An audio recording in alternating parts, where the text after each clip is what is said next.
Bienvenidos amigos y amigas. Les habla José Luis San. Me acompaña Ricardo Rosselló. Bienvenido, Ricardo. Hola, muy buenos días y bienvenido también. Amén.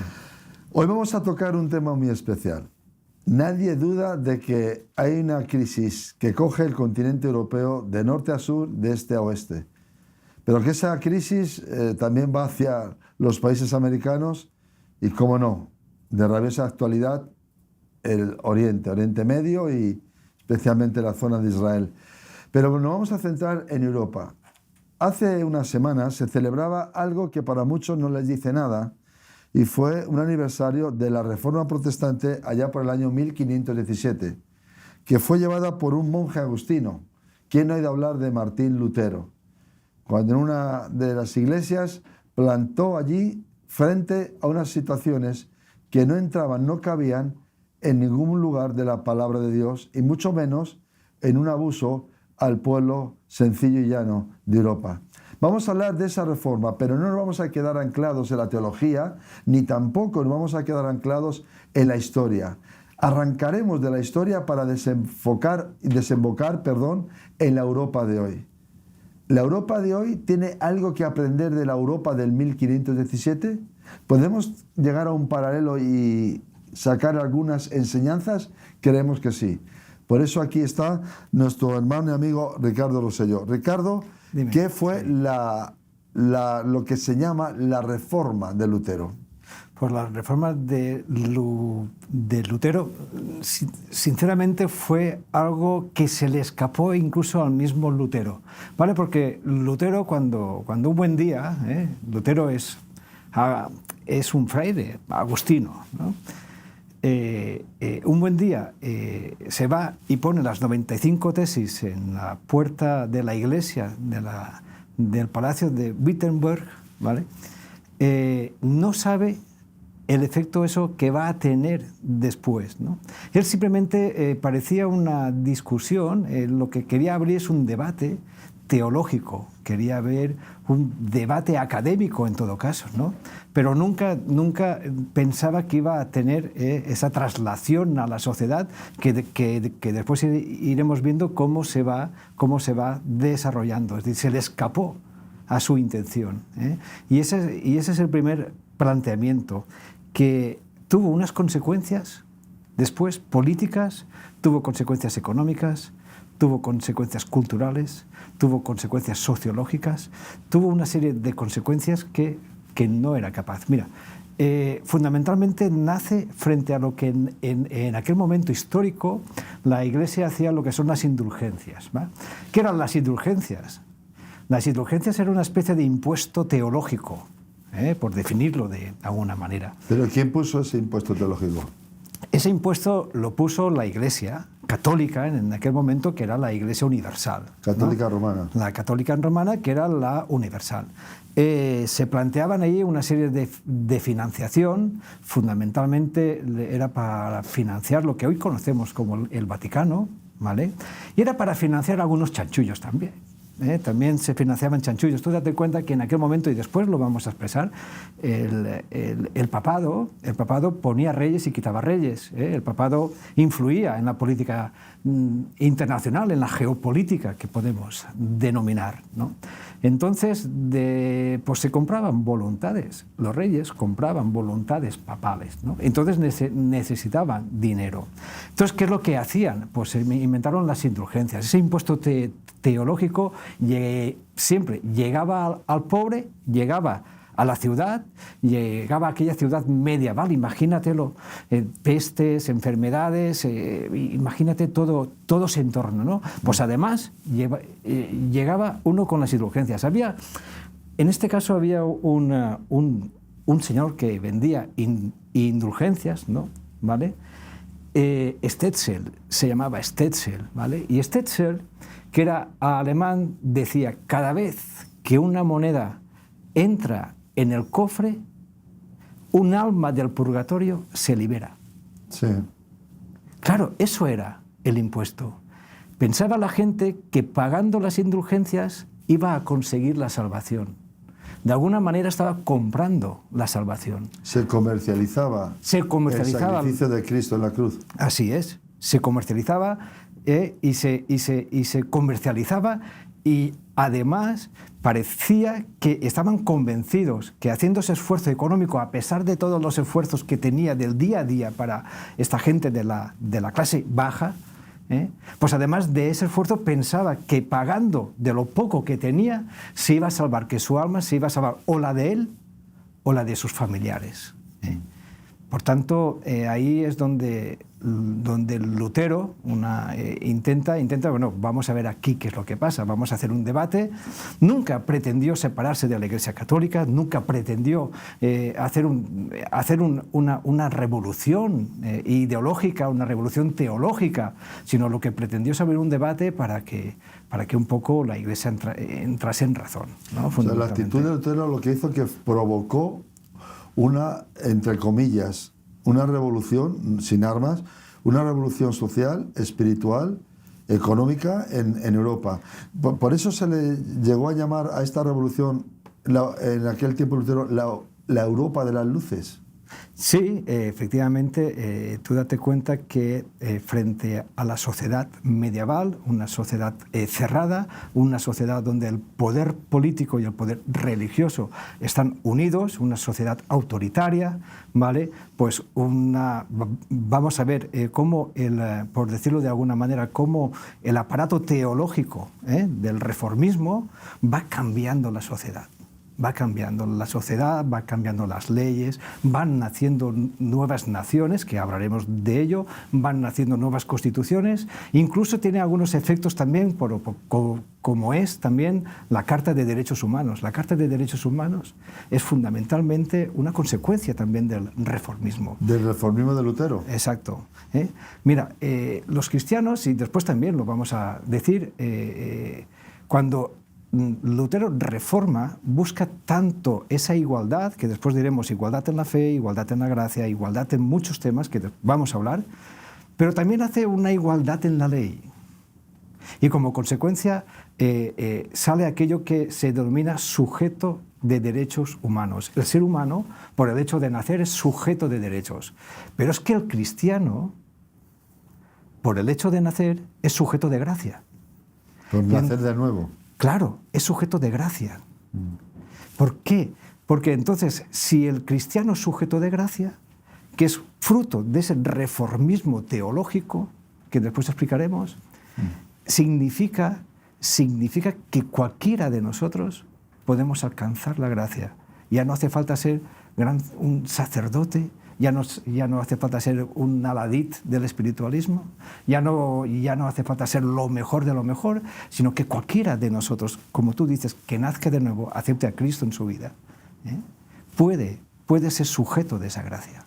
Entonces, en alguna manera podríamos decir que Europa estaba sumida en un oscurantismo espiritual y un oscurantismo a causa de la Iglesia de Roma social.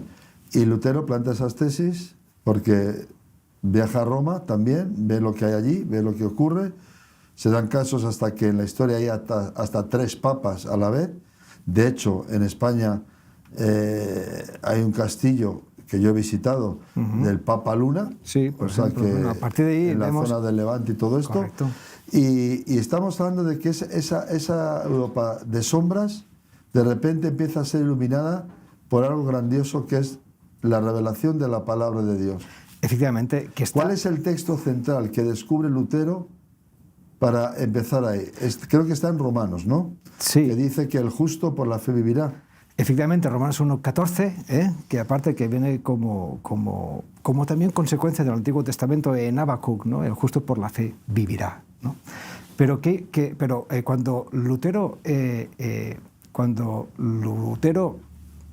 llegó a ese punto en el libro de Romanos, que además que la literatura es maravillosa, ¿vale? De la literatura de San Pablo, como literatura es maravillosa, y ya como palabra viva y como rema es increíble, ¿no? Es total, es palabra Entonces, de Dios. Es palabra de Dios, es que además está inspirada por Dios, y diremos por qué después. Pero fíjate que Lutero, cuando descubre el justo por la fe vivirá, es cuando se relaja y dice: ahora se me han abierto las puertas del cielo.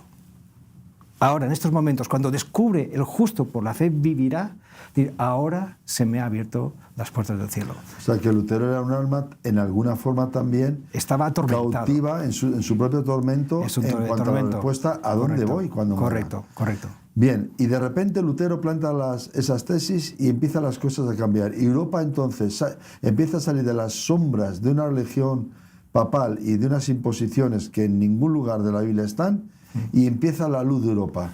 ¿Bajo qué conceptos empieza ese cambio, esa evolución, esa reforma cristiana, esa reforma protestante en Europa?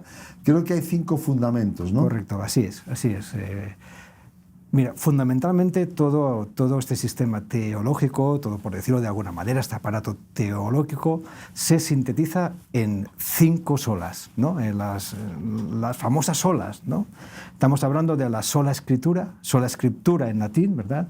De la sola fide, de la sola fe, de la sola gratia, y del solo Cristo, del soli Deo gloria. Estas 5 solas es lo que desarrolla toda la teología del reformismo, y que de alguna manera va a afectar firmemente a lo que es las creencias de las personas sencillas. Mira, empezamos por 1, ¿vale? Aquí tenemos que date cuenta que es un tema que hay que explicar y que hay que entender, ¿no? Primero, la sola escritura, ¿vale? Dice la palabra en 2 de Timoteo 3, del 16 al 17, que toda escritura está inspirada por Dios. Dice que es útil, la utilidad de las escrituras para enseñar, pero dice que redarguye, que corrige, para justicia. Es decir, Lutero lo primero que establece es que establece la autoridad de la Escritura, de la palabra de Dios, frente a la autoridad que en aquel momento tenían los magisterios, tenían las encíclicas, tenían los concilios, diríamos lo que, por decirlo de alguna manera, había un código, una compilación de encíclicas, había una compilación de concilios, había una serie que es lo que estaba dirigiendo no la enseñanza de la Iglesia. Es decir, de alguna manera los profesionales del derecho canónico eran los que dirigían al pueblo a través de sus tradiciones, de sus enseñanzas humanas, y habían dejado aparte lo que era la palabra de Dios, lo que era la Biblia. Entonces Lutero, una de las tesis, dentro de las tesis, pone la única autoridad no es ni la encíclica, no es el derecho canónico, no es lo que las resoluciones papales, las encíclicas, el discurso, sino aquí la única autoridad es la Escritura, es la palabra de Dios. Y esto va a llevar unas consecuencias. Y ahí es donde creo que este es uno de los efectos primeros que afecta a la cultura. Mira, esto afecta de una manera tan que empieza todo lo que significa la imprenta. Había ya una necesidad, con esta manera de tratar el mundo, de decir, no, la palabra es lo importante, no las encíclicas, porque esto lo guardaban quien lo guardaba en los archivos de las iglesias, en los archivos papales, ¿no? No, aquí la Biblia se tiene que dar a conocer a todos. Por tanto, tengo que hacer una imprenta para escribir, desarrollar la Biblia y repartirla en todas las iglesias. Es que, primer punto. Claro, porque la Biblia, por ejemplo, el pueblo no podía leer la Biblia. Estaba escrita en latín. En latín. Yo, personalmente, puedo hablar de la historia mía como español. Yo he nacido en una España que la Biblia estaba prohibida. Así es, así es. De hecho, yo puse un cartel en el famoso 600 del Españolito, sí, que puso un cartel, lea la Biblia, y la policía nos detenía y nos paraba y nos quería obligar a quitar ese cartel. Es más, tú comprabas una Biblia y no podías leerla a menos de que un sacerdote católico correcto, te la interpretase. correcto. Correcto. Y Lutero saca de ese corsé Correcto. humanista, ese corsé religioso, Correcto. la saca y la lleva al pueblo. Correcto. Y esa palabra que dice la misma, y la lámpara es a mis pies tu palabra, y ilumina mi camino, trae la luz. ¿Por qué piensas tú que la Europa que ahora está en sombras también no es porque quizás ha olvidado la palabra de Dios? Mira, la segunda consecuencia, como tú bien apuntas, es la traducción, ¿vale? Lutero tradujo del griego al alemán la Biblia, la palabra de Dios. Y entonces empiezan a ver las traducciones a los idiomas que en aquellos momentos eran de uso. Diría un teólogo protestante, podría decir, el idioma del corazón, porque es el idioma que habla al pueblo, ¿vale? Entonces, ¿qué consecuencia además trae que una imprenta que se traduja trae la mayor consecuencia cultural y la mayor revolución cultural que se puede hacer? La alfabetización. Ya las personas tienen que enseñarse a leer y a escribir. Mira, y te voy a contar una anécdota. El mismo Lutero se iba a las tabernas y a los bares a escuchar las canciones que se cantaban en las tabernas y en los bares, ¿vale? Y después añadía él a esas melodías, añadía él las letras que él compuso, y él compuso, en Castillo, fortaleza mía, Castillo Fuerte, que es un himno, sí. Pues se cantaba con una melodía que nació justamente de esas tabernas, ¿verdad? ¿Qué es lo que pretendía el reformismo? El reformismo lo que pretendía es liberar al pueblo de todo ese magisterio, de todo ese derecho canónico, de toda esa imposición papal, y darle la palabra que transforma el corazón, darle la palabra que transforma la sociedad. ¿De qué hay que liberar a Europa hoy, Antonio? Ricardo. Pues Europa, el problema es que en cuanto a la escritura, ha olvidado los fundamentos teológicos. Ha olvidado el fundamento de donde viene todo lo que es Europa. Mira, hoy he tenido la suerte esta mañana de estar revisando un estudio, y una de las cosas que tengo apuntada aquí, y aparte creo que es interesante, la Constitución de Estados Unidos, uno de los padres, Jefferson, ¿vale?, hizo la Declaración de Independencia de América y dijo algo así, ¿vale?, que Estados Unidos, la base de su Constitución, de su Declaración de Independencia, tenía principios bíblicos y establecía, hay unos derechos inalienables que vienen del Creador. Y esos derechos que son inalienables es el derecho a la vida, el derecho a la libertad y el derecho a la búsqueda de la felicidad. Toda esa declaración que está en la Constitución de Estados Unidos, en la Constitución de la Nación, que tiene su fundamento bíblico, y ahí te voy a incidir en otra cosa.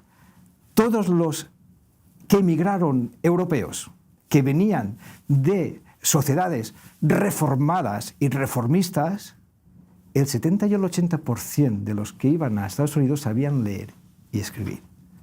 Y eso ayudó a lo que era Estados Unidos en ese momento, ayudó a hacer una nación donde su inspiración era reformista. Nació Lutero. ¿Cómo podemos ver que hay efectos? ¿Qué es lo que le pasa a Europa? Creo que a Europa le pasa que ha olvidado esos fundamentos. ¿Quién los trajo? ¿Cómo los trajo? ¿Y qué fundamentos tenía? Porque el derecho a la vida era un derecho inalienable que nace de la propia palabra. El derecho a la libertad. La base europea es judeocristiana. Es, pero hoy la aplicación ya no es. Eso ha quedado muy atrás. Hoy ya no sabemos lo que es. pero sí que hubo un nacimiento de estados y un nacimiento de naciones en base a la palabra de Dios, en base a la Biblia. Sí, porque además, en una encuesta que se hizo hace años, los países de Europa más prósperos actuales son los que más han conservado la fe y el fundamento de la palabra de Dios. De hecho, el mundo de la música, los eruditos, los estudiosos, dicen que la mejor música que ha producido Europa fue la música que se produjo en los años que se liberó la palabra de Dios, los años de la Reforma, los años de que cambió el ambiente espiritual y que la palabra de Dios estaba libre. La mejor música que se puede escuchar es de aquel siglo, Mira, XV, XVI. Hoy no podríamos ver la historia de Europa, fundamentalmente lo que se llamó el estado de bienestar, el estado de derecho, sin contraponerlo a las ideas reformistas. No se puede entender el estado de bienestar, el estado de derecho que hoy Europa ha asumido como propio, pero ha asumido como propio sus consecuencias. Lo que no ha asumido como propio es el origen, el fundamento. Es que los discursos de la Europa de hoy, ¿quién los trae y en qué se basan? En ideologías que están torciendo... Correcto, el camino. La naturaleza humana, efectivamente, el pensamiento humano hacia unos laberintos. Correcto. Y unas violencias y un malestar y una rotura social, familiar, de unas dimensiones que todavía no somos capaces de percibir las consecuencias. Estamos empezando a tenerlas. Efectivamente, pero tú, José Luis, fíjate cómo el cristianismo reformista, el cristianismo reformista, no el catolicismo establecido, el establishment papal de la Edad Media, no, sino el reformismo, cómo va democratizando todo, pero con fundamento. En la medida, entonces nacen estados de bienestar, nacen estados de derecho, nacen los principios de igualdad económica, nace el principio de economía de mercado para que todo el mundo quiera ser lo que pueda ser, pero nadie se queda fuera de la sociedad, de ahí el estado de bienestar. Nadie queda excluido de la sociedad, de ahí el estado de bienestar, pero se le da libertad individual para que el individuo sea lo que quiera ser, profesor, abogado, médico, obrero, fontanero, da igual, porque para el protestante, y esa es una de las consecuencias, ya se puede acceder al cielo, ya no solo siendo sacerdote poco, sino que lo que hace es dignifica el trabajo. Cualquier trabajo sirve para honrar a Dios. Amén, eso dice la Biblia. Cualquier trabajo. Parecía que en aquel momento, diríamos, la clase noble, la clase eclesiástica, era la que tenía la patente de la salvación, de la fe, de la gracia. Y cómo ese reformismo lo que hace es decir, no, la patente ya no la tiene nadie, la tenemos todos. Y si uno es labrador, está honrando a Dios. Y si uno es fontanero, está honrando a Dios. Y si uno es obrero, está honrando a Dios. Igual que un sacerdote. Y además, iguala. Da igual que uno estudie, que uno trabaje, porque para el cristiano bíblico, da igual. Da igual que yo pueda ser abogado, o pueda ser fontanero, o pueda ser trabajador. Todo dignifica al Señor. Todo glorifica. Todo. Es un trabajo dignificado. Hay un proceso en la Europa, claro, en cuanto a las consecuencias de olvidarse de la palabra de Dios, está haciendo que se vuelva al retroceso de la Europa oscura que encontró Lutero. Porque ahora hay muchos mensajes, muchas reuniones, muchos discursos, pero la sociedad de bienestar se está rompiendo, la sociedad de igualdad se está rompiendo, se está empezando a manipular a la gente. Se está llevando a manipular a unos elementos tremendos. De hecho, en estos días hay unas reuniones con el tema de la inteligencia artificial que Europa está temblando. Porque con el nuevo sistema se puede conocer tantas cosas de las personas que solamente hay un pequeño grupo de élite actual que viene, si me permites, hay un paralelismo con la Iglesia de Roma, que están manipulando la sociedad. Como Roma manipuló la suya. La libertad que trae la palabra de Dios se quiere quitar. ¿Por qué se quiere prohibir la Biblia hoy? ¿Por qué se quiere acotar las iglesias? ¿Por qué no se permite a nuestros hijos educarles en principios bíblicos? Este es un problema.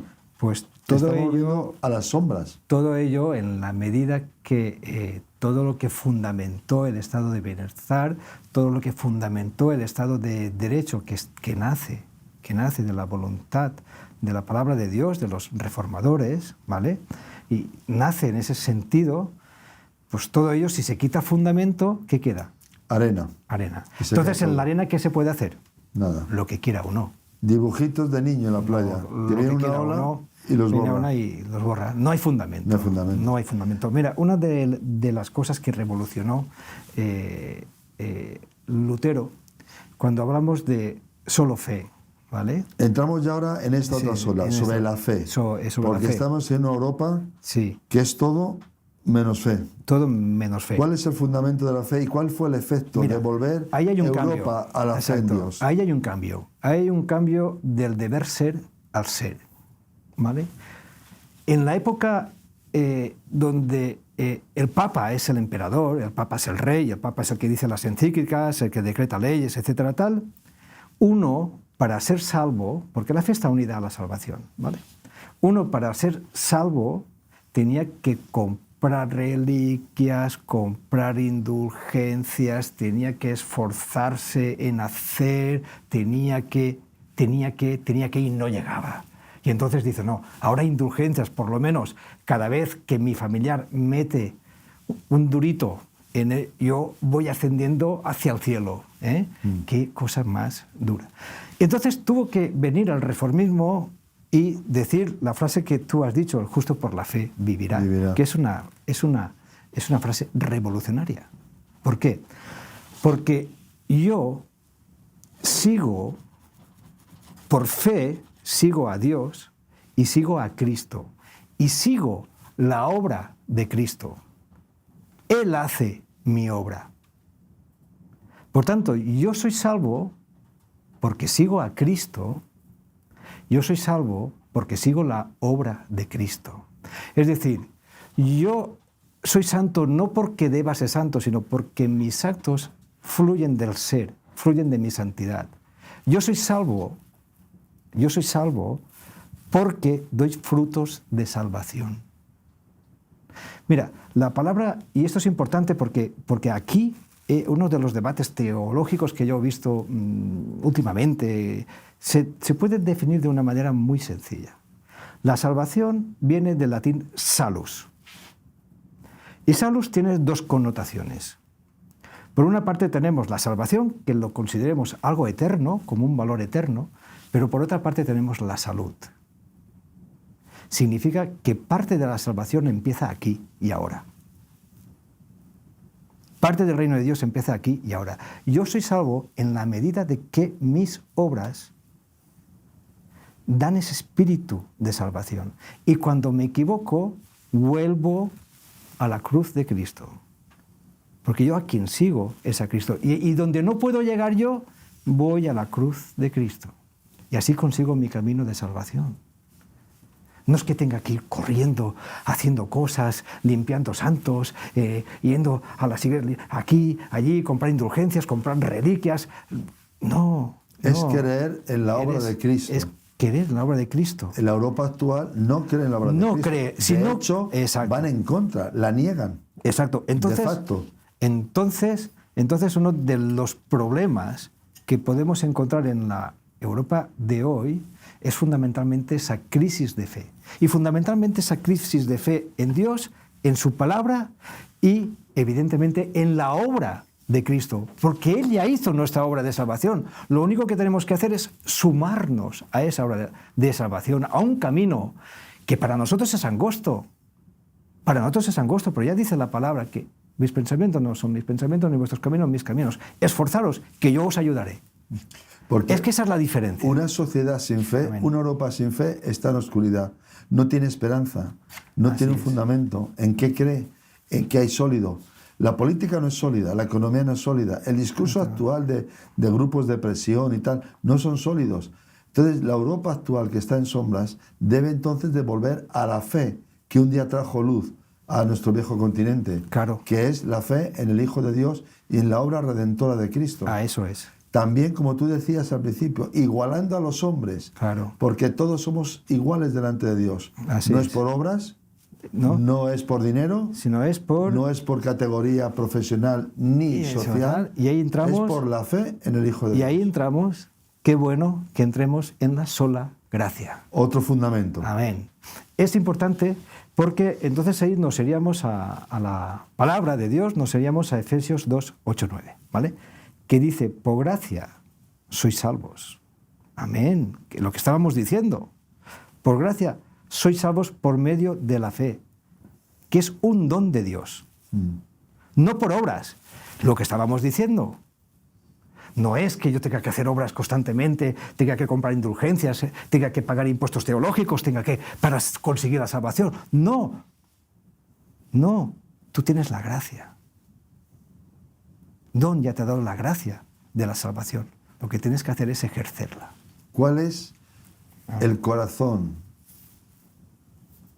la intimidad, lo profundo de la gracia?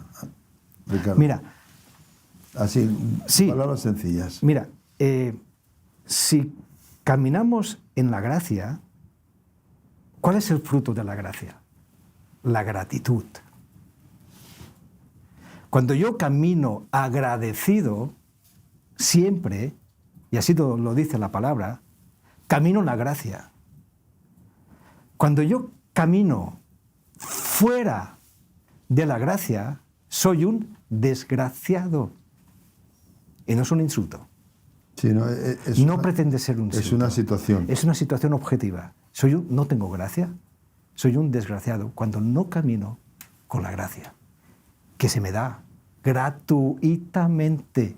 No tengo que comprarla, no tengo que comprar indulgencias, no tengo que comprar nada. Dios te da la gracia. ¿Eres tú el que la coge o no? Si la coges y vas en tu camino de gracia, como fruto de la gracia es la gratitud. Por eso cuando oramos decimos, gracias Señor, por todas las situaciones, por todas. No hay una situación mejor que otra, todas. Las más adversas hasta las más placenteras. Todas las situaciones que te pasan en tu vida, cuando caminas en gracia, tienes que dar gracias a Dios. De hecho, la Biblia lo dice, que los que aman a Dios, todas las cosas les ayudan para bien. Así es, todas. La Europa que tenemos actualmente choca frontalmente con la gracia. No tiene nada que ver. Porque somos una Europa que grita con violencia en las calles, en los parlamentos, porque es una vergüenza sí, ya correcto. lo que se dice en los estratos sociales más altos, en los políticos y tal. Choca de frente porque todo el mundo quiere derechos, exige derechos, quiere cosas, pero casi nadie es agradecido. Casi nadie acepta hoy que la gracia de Dios puede hacernos mejores personas. La Europa actual cree que el hombre será mejor si consigue más derechos. La Biblia, que abrió la luz a Europa y que a través de la fe trae redención, esperanza y vida más allá de la muerte, nos enseña el siguiente paso. Es la gracia. Caminar en la gracia y en el Evangelio y en la fe nos cambia la vida. Así es. Esta es la gran diferencia de la Así Europa es. actual con la Europa de las luces Así que dejamos es, atrás. así es, pero no hemos progresado entonces así es. en la moral ni en lo espiritual. Y fíjate, cuando no estamos en la gracia, ni estamos fuera de ella, cuando conocemos la gracia y no la aceptamos, ¿qué somos? Personas no gratas. Que eso se usa mucho para nombrar a ciertas personas. Sin embargo, no saben el fundamento. Ciertos sitios. Es aquella cuando se pasa de la gracia, sabiendo que existe, se pasa de ella, te conviertes en persona no grata. ¿Qué tenemos actualmente? Estados no gratos. ¿Qué tenemos actualmente? Pues fundamentos políticos no gratos. Todo lo que no se devine, que no venga de la gracia de Dios, de la gratitud, de vivir en gratitud permanentemente, como fruto de la gracia de Dios, es no grato. Y por hecho, estamos en una sociedad Si me permiten, con todo Sí. respeto a nuestros televidentes y oyentes, somos una sociedad orgullosa, porque nos gusta mucho la frase yo me he hecho a mí mismo. Yo lo que tengo lo he ganado yo. He llegado donde yo. Pero la palabra gracia, la palabra Dios, la palabra fe, la palabra escritura se ha quitado. Se ha quitado. Y el humanismo ya también ha dejado como un segundo plano a otro tipo de personaje. Muy hedonista, muy orgulloso, muy soberbio, que es capaz de mentir, que es capaz de lo que sea con tal de él ir adelante por sus derechos o lo que él quiere. Entonces, si dejamos la gracia, entramos en la desgracia y llegamos a ser personas no gratas. Así es. Por eso no hay entendimiento. Por eso no hay entendimiento. Y ahora esto nos lleva a la otra sola, que solo Cristo. Dice la palabra en Juan 14:6, yo soy el camino, la verdad y la vida. Y te digo, José Luis, que no hay más camino, que no hay más verdad y que no hay más vida si no sigues a Cristo. Él es el camino, la verdad y la vida. Y esa es una verdad fundamental. La sociedad, las naciones que no entiendan esto no van a ir por buen camino. Mira, el Papa, no el actual, sino en aquella época cuando Lutero en esas tesis puso solo Cristo, seguir solo a Cristo, tú date cuenta que el Papa era como un vicedios, era un pontífice. ¿Qué es un pontífice? Un pontífice venía en origen de pontifex, en latín, que significa constructor de puentes. El único que podía acceder a Dios era el Papa. No podías acceder a través de nada más a Dios. Fíjate tú cómo se corrompió de manera religiosa todo el tema. Tenías que acceder a Dios a través del pontífice, el constructor de puentes. Que de hecho tenía otro título, Santo, hoy, Santo Padre. Así es, o vicario, o vicedios, Vicario Santo de Cristo. Padre, etcétera, tal. Y viene esta frase revolucionaria, que dice, solo Cristo. Está diciendo, no tienes ninguna autoridad. Nadie tiene ninguna autoridad. Y entonces, ¿qué es lo que está haciendo? Lo que está haciendo es que tú, yo, las personas que nos están viendo, podemos acceder a Dios directamente a través de Cristo. Porque Cristo es el camino, la verdad y la vida. Y esto, que parece una cosa tan sencilla, tiene unos efectos teológicos, sociales, económicos, políticos, de una gran fortaleza. Es que al decir solo Cristo, el gobernante, el rey del reino, el presidente de un gobierno, tienen que reconocer que ese es el camino. Que ese es el camino. La y que verdad ellos están sujetos y la vida. O deben de sujetarse a Cristo. Así es. No a los votos. No a ideologías de género. No a presunciones de matar la vida antes de nacer. O sea, Cristo está por encima de todo.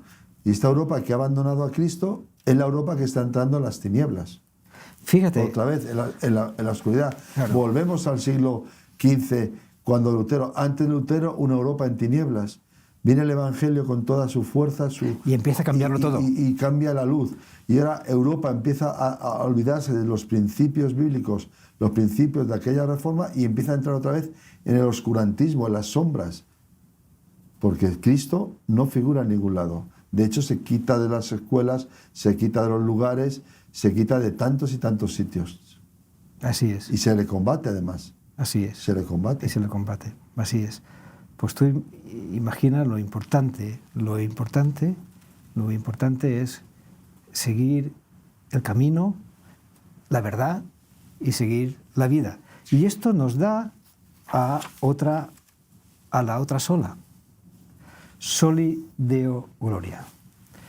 Solo la gloria para Dios. Y date cuenta que partíamos de una iglesia en decadencia y en corrupción, en el medievo, ¿vale?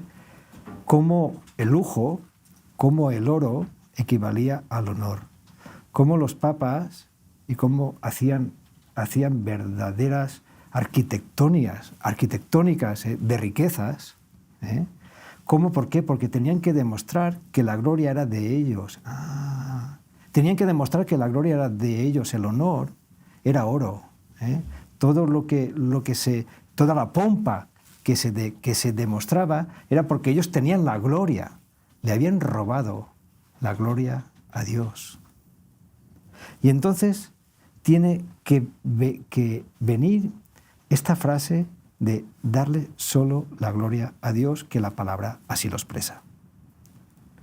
Y lo que hace Lutero en este caso, o los reformistas en este caso, es que al estar soli Deo gloria, solo todo para la gloria de Dios, en el mundo solamente ya existen dos personas, por decirlo de alguna forma. El Dios a quien se le da la gloria, el absoluto, y existen los demás, que son los que le dan la gloria. Y eso abre la posibilidad de que todos tengamos al mismo Padre. Y eso abre la posibilidad de que todos seamos hermanos.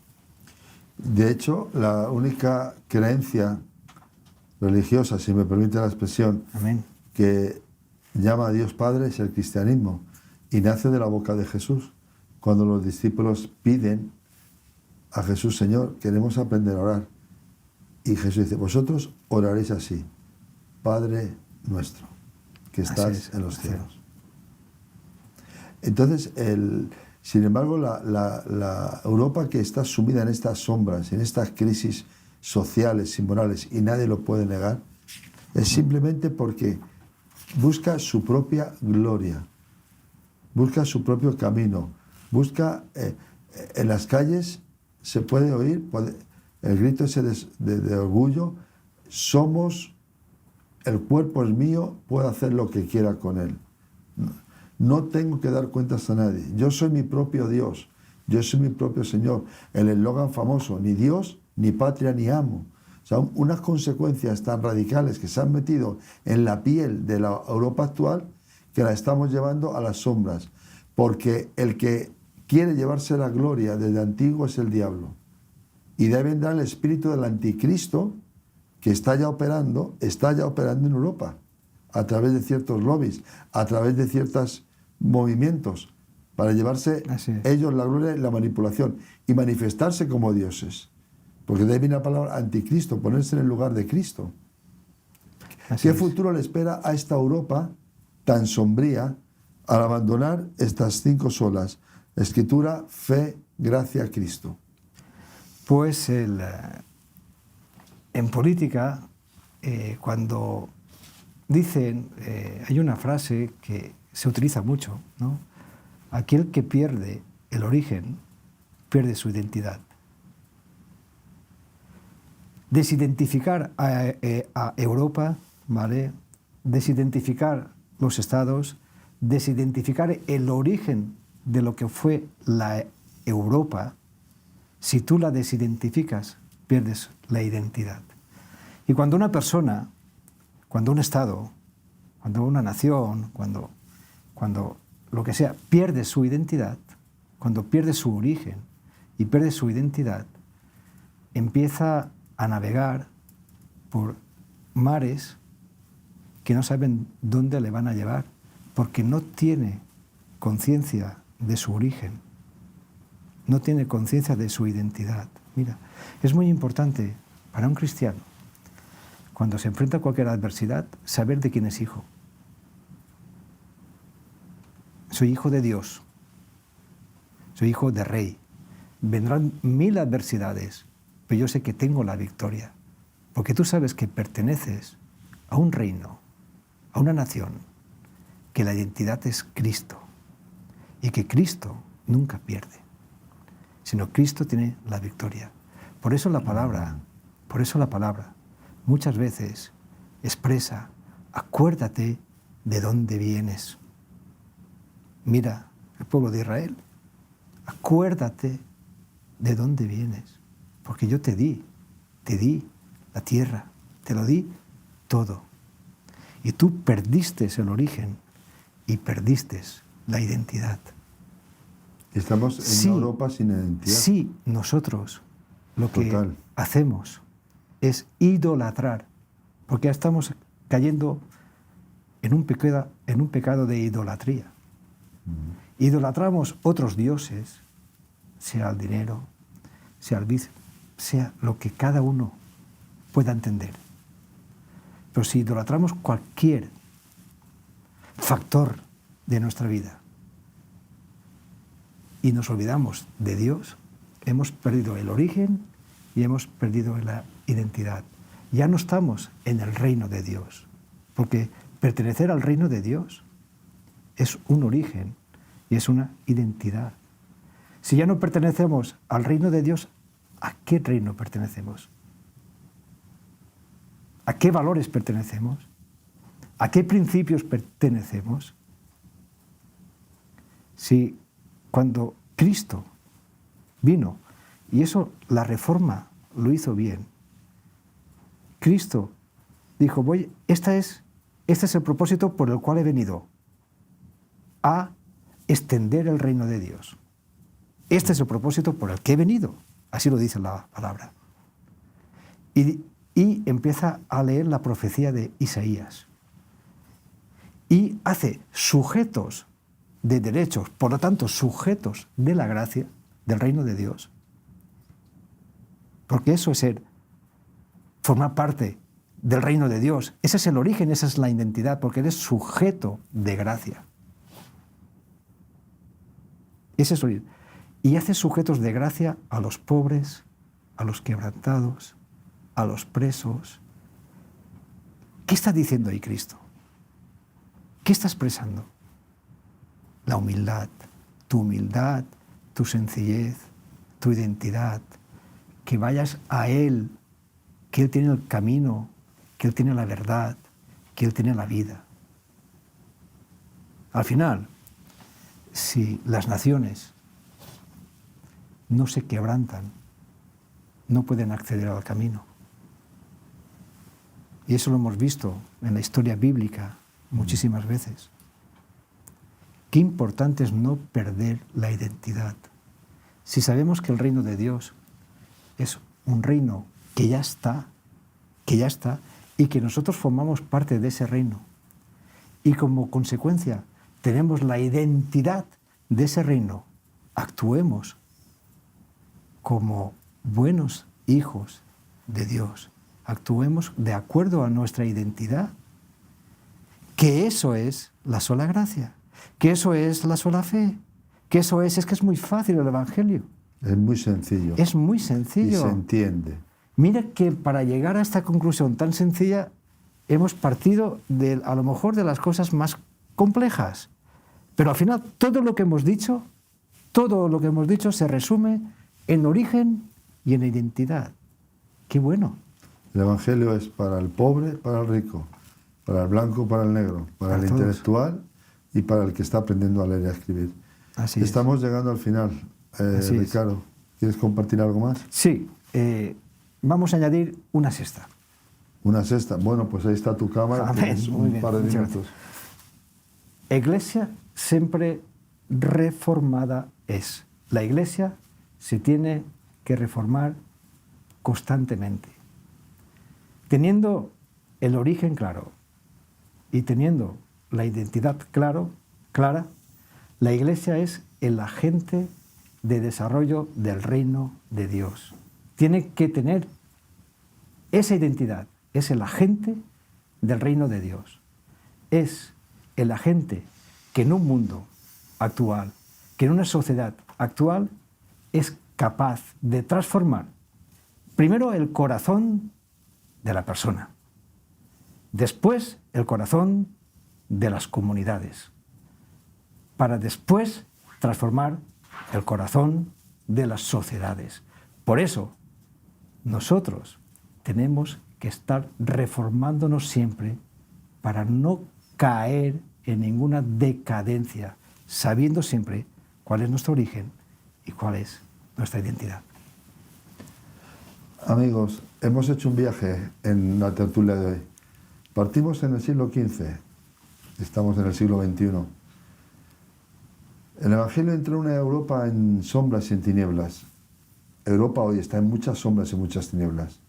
Aquellas luces que alumbraron todo nuestro viejo continente, que trajo una música grande y nueva, que levantó países donde el esfuerzo, la honradez, el trabajo eran fundamentos bíblicos que se aplicaban y que progresaban. De hecho, los países europeos que actualmente tienen las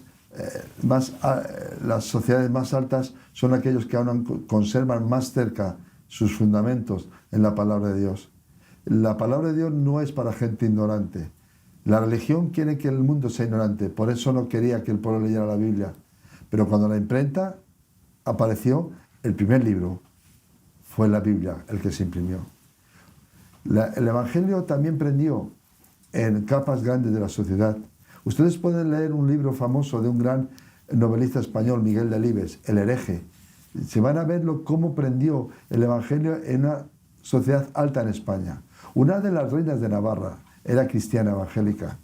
La Biblia que usted tiene, que pone Cipriano de Valera, Reina Valera, fue una Biblia traducida en Sevilla, a escondidas de unos sacerdotes católicos que tuvieron que huir porque descubrieron como Lutero la verdad del Evangelio. Usted, que es parte de Europa, que ha perdido su identidad espiritual y moral, que está en mitad de caminos y sabe que ningún camino es bueno y que los hay sin salida, hay que volver a la sola gracia. Hay gracia de Dios para usted, a la sola fe, crea en el Señor Jesucristo y sea salvo, a la sola Escritura, porque no hay otro evangelio, no hay otra palabra de Dios que contenga la verdad y la vida que la Santa Biblia. Hay que volver al personaje del mundo, de la historia, Jesucristo, el único Dios, porque hay un solo Dios y un solo mediador entre Dios y los hombres. Hay que volver con humildad, Europa, amigos, amigas, a dar gracias a Dios por todo. Volvernos a Dios, sabiendo que de Dios hemos salido y a Dios vamos. Y mientras tenemos vida, hay esperanza. Deseamos lo mejor para cada uno de ustedes. Ricardo, ha sido un placer estar otra vez contigo. Y gracias por acompañarnos. Amén, muchas gracias. Deseamos que Dios les bendiga. Las luces echan fuera las tinieblas. Y las tinieblas vienen del diablo. Y no podemos servir a dos señores. Vuélvase al Señor de la vida, al Dios revelado. Vuélvase a la sana Escritura, a la fe en el Hijo de Dios. Le deseamos lo mejor. Les habló José Luis San y ya estamos preparando una nueva tertulia que esperamos también les pueda bendecir como la actual. Bendiciones.